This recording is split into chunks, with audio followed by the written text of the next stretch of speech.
দেখতে পাচ্ছেন বন্ধুরা, এই ফলটি প্রায় দেখুন 400 থেকে 500 গ্রাম ওজন চলে গিয়েছে। দেখতে পাচ্ছেন।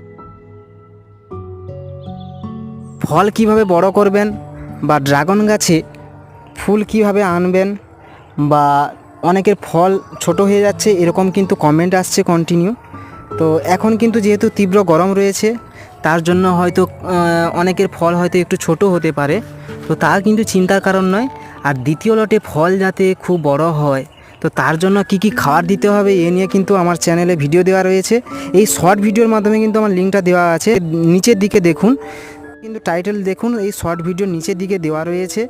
ক্লিক করলে কিন্তু আপনারা পেয়ে যাবেন।